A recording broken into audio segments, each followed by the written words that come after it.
You love sports, and nothing lets you get the full story like a book. It doesn't matter whether it's summer at the beach or winter next to a fireplace. A great book will enrich your life. Let's look at my top 5 sports books.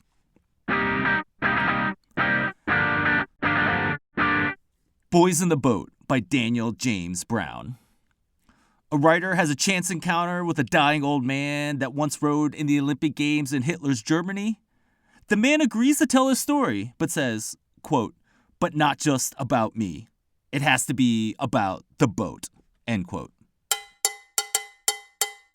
I didn't give a crap about rowing. Before I picked up the book, it didn't interest me at all. And I actually stopped reading this book after a while. It has a literary nonfiction type feel with lots of details about life in the 1930s in Seattle. This was the background of the poor upbringing of the main character, Joe Rance.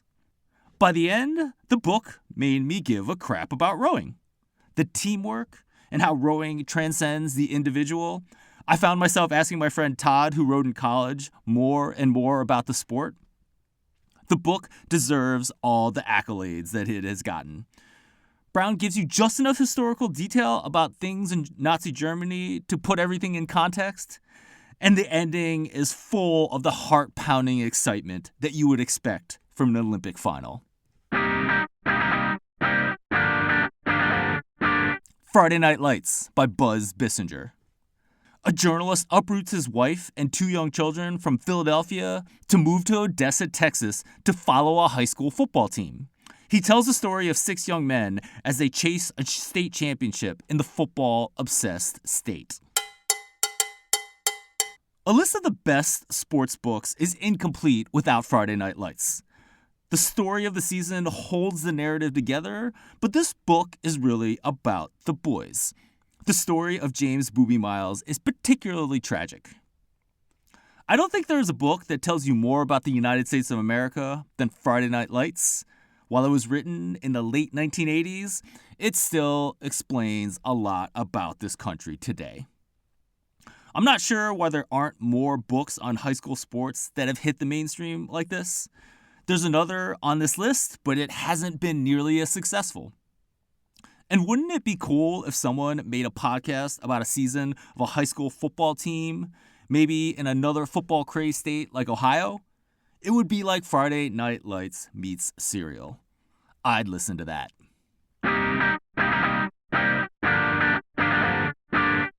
Duel in the Sun by John Bryant. In the 1982 Boston Marathon, upstart Dick Beardsley meets the favorite Alberto Salazar. The book is less about the outcome of the race. In fact, Duel in the Sun is really about addiction and faith.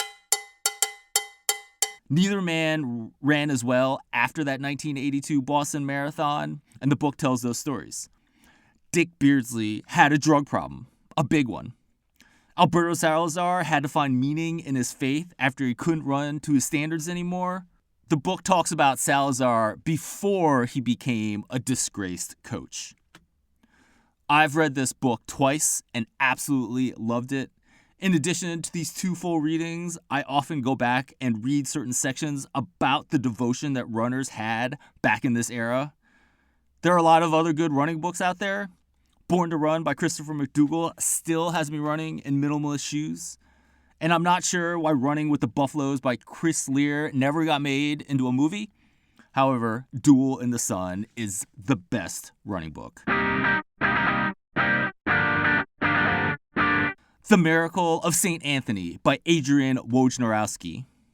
Before Woj became the go-to NBA insider for breaking news, he followed around a high school basketball coach for a season. This book provides an inside account of Bob Hurley Sr., possibly the best high school basketball coach ever. Bob Hurley Sr. is not for everyone. He is an old school coach who screams at his players. At one point, he challenges his players to a fight. No joke and no takers. The book also chronicles the crazy sports parent. Cindy McCurdy is a white woman who moves her son from suburban Connecticut to inner Jersey City to play for St. Anthony's. She's maxing out those credit cards for her son to chase the dream of becoming a pro. The basketball season holds the narrative together, but the book is really about the coming-of-age stories of these young men. And they don't always end well. I'm still haunted by the story of Lamar Alston years after reading this book. Also, Bob Hurley Sr. is the father of Dan Hurley, one of the bright young coaches in college basketball. It was not always easy for Dan as he lived in the shadow of not only his father, but brother Bobby, who won a national championship with Duke. I did a reading of the chapter of this book on Dan in an earlier episode of this podcast. The Miracle of Castel de Sangro by Joe McGinniss. An American journalist picks up the soccer bug after the 1994 World Cup. He learns about an Italian team that has gone from semi-pro to Serie B in a short time and follows the team for the season in Italy's second division. McGinniss is a master writer, and he crafts this narrative about these humans that play soccer for a living. These stories will surprise you in so many ways. For example, a player's hot Colombian wife gets arrested for trafficking drugs. McGinniss guides us through a crazy season, and I will not spoil the result. I actually spoiled the result for myself by poking around a little bit too much on Wikipedia. But only after you learn about this result does the book reach its climax. The ending hits you over the head with an anvil.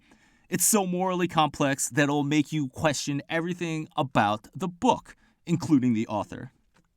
I took my family out to dinner just to tell them about the ending of this book, and the resulting conversation has been one of my highlights over the past year. There are a lot of good soccer books out there. How Soccer Explains the World was a gateway drug for me to the beautiful game. I also just finished listening to Jamie Vardy from Nowhere, My Story, which is an amazing book about how he made it as a pro and a very successful pro in the Premier League after getting dropped from his academy team as a teenager.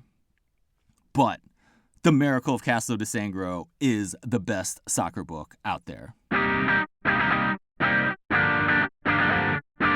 I didn't intend for this list to become a ranking. I loved all of these books and would highly recommend any of them. But I was going back through some of my old newsletters, and I discussed how The Miracle of St. Anthony's was my favorite sports book. It reminded me of how much I loved that underappreciated book.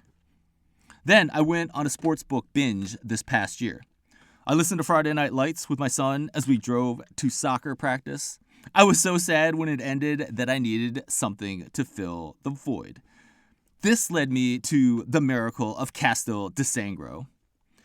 And it is my favorite sports book, possibly due to recency bias, but also because I simply can't shut up about the book. So I really do consider this list a ranking from 5 to 1. I hope you find something good in this list. Thank you for listening to this episode of the Football Analytics Show. My name is Ed Fang, your host. This episode on my top 5 sports books is an outlier for this podcast. I usually talk about football analytics and how it applies to betting. If you're looking for sports betting action on any given weekend, 5 Nugget Saturday is my free service for you. It's full of tips and analytics, and you can get it by going to thepowerrank.com. Thanks again for listening.